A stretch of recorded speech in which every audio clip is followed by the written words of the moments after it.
جو میں عمران خان صاحب کا ایک خاص میسج قوم کو دینا چاہ رہا ہوں. 6 جولائی کو ہمارا جلسہ ہے اسلام آباد میں. ہمارے سینئر وکلاء بھی موجود تھے اور آج طویل گفتگو ہوئی.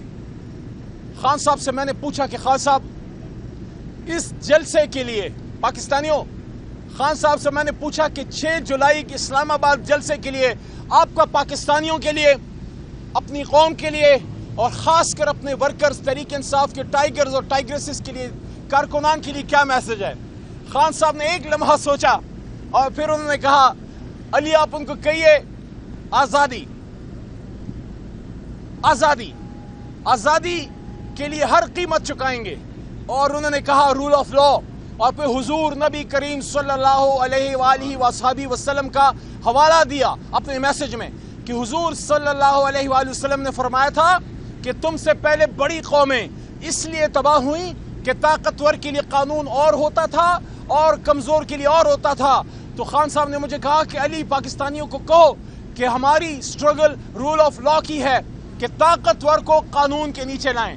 تو 6 جولائی کے جلسے کے لیے عمران خان کا میسج ہے کہ یہ جولائی حقیقی آزادی کے لیے ہے، یہ جلسہ 6 جولائی کا، اور ساتھ ساتھ ہماری سٹرگل قانون کی حکمرانی کے لیے ہے، رول آف لا کے لیے ہے، جہاں طاقتور اور کمزور قانون کے سامنے برابر ہوں گے. جس طرح حضرت عمر فاروق رضی اللہ تعالیٰ عنہ فاروق اعظم نے فرمایا تھا، اور اکثر عدالتوں میں لگا ہوتا ہے کہ میرے لیے سب سے طاقتور سب سے کمزور ہے اور سب سے کمزور سب سے طاقتور ہے. اللہ تعالیٰ ہمیں ان بڑی ہستیوں کے نقش قدم پہ چلائے جن کی بات عمران خان کرتا تھا، جس کو آپ نے آج جیل میں ڈالا. وہ وزیر اعظم کی کرسی پہ بیٹھ کے قوم کو ایڈریس کرتے ہوئے کہتا تھا کہ پاکستانیوں، نوجوانوں، آپ حضور صلی اللہ علیہ وآلہ وسلم کو فالو کرو، ان کی سیرت کو فالو کرو.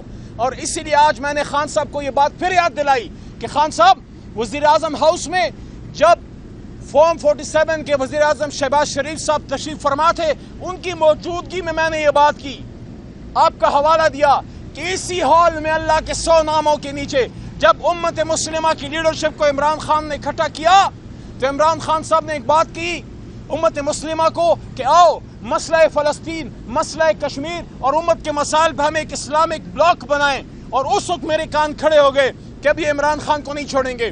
یہ بات میں نے قومی اسمبلی میں بھی کی اور آج عمران خان صاحب کو یاد دلائی تو انہوں نے تھوڑا سا تبسم کیا، مسکرائے، ان کو بات یاد آئی. انشاءاللہ جلد خان صاحب ہمارے بیچ ہوں گے. ہمیں حوصلہ نہیں ہارنا، مشکلات بہت زیادہ ہیں لیکن 6 جولائی کے لیے ہم نے نکلنا ہے. پاکستانیوں جہاں بھی ہو، آپ نے اس جلسے کو اگر ہوتا ہے انشاءاللہ جو ہونے والا ہے، آپ نے کامیاب بنانا ہے. کیسز کے فیصلے قریب ہیں، ہم پر امید ہیں کہ عدت کا کیس نزدیک ہے، اس کا فیصلہ نزدیک ہے. آج ریزرو سیٹ کا کیس بھی سپریم کورٹ میں سنا گیا. لگتا ہے 1 یا 2 پیشیوں میں اللہ کے کرم سے، اللہ کے حکم سے ایک انصاف پہ مبنی فیصلہ آئے گا پاکستان کی سب سے بڑی عدالت سے. القادر ٹرسٹ کیس بھی نزدیک ہے اور الحمدللہ صد الحمدللہ عمران خان صاحب نے کوئی کرپشن نہیں کی، ان نے کوئی ظلم نہیں کیا، کوئی پراپرٹیاں نہیں بنائی، کوئی پاکستان سے